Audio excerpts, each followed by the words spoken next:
Les boissons sont stoppées net au moment du chargement dans un taxi. Une fabrique de vin improvisée au quartier Ndokhem, dans l'arrondissement de Douala 3e. Des bouteilles déjà remplies prêtes à être livrées.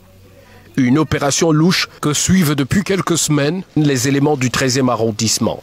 C'est de manière informationnelle, nous avons eu une source qui nous a fait état de certaines entrées suspectes en ces lieux qui a l'air désert quand vous ne comprenez pas. Mais une fois nous avons mis sur pied une surveillance, nous avons compris que c'était très bien structuré parce que de l'autre côté en face, nous avions une dame qui servait de guetteur.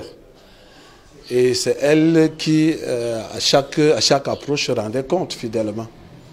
Et c'est ainsi que notre surveillance, de jour comme de nuit, nous a permis de comprendre que c'est à une certaine heure de la journée que le taxi entrait et ressortait avec du vin. 2 personnes sont interpellées, à savoir le taximan et une dame. Elle dit être juste la ménagère. Les 2 suspects que nous avons sous la main, et le patron des lieux n'étant pas sur place, on nous dit qu'il serait en Banga et en train d'arriver.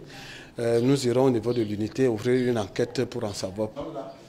Le responsable de cette usine clandestine est aussi identifié et devra répondre de ses actes. Le mélange qui sert de breuvage sera aussi étudié pour comprendre son degré de toxicité.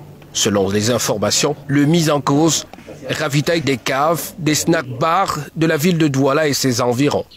Le nombre de bouteilles encore vides confirme les ambitions de ce malfaiteur d'un autre genre, ainsi que les cartons issus de l'importation pour la sale besogne.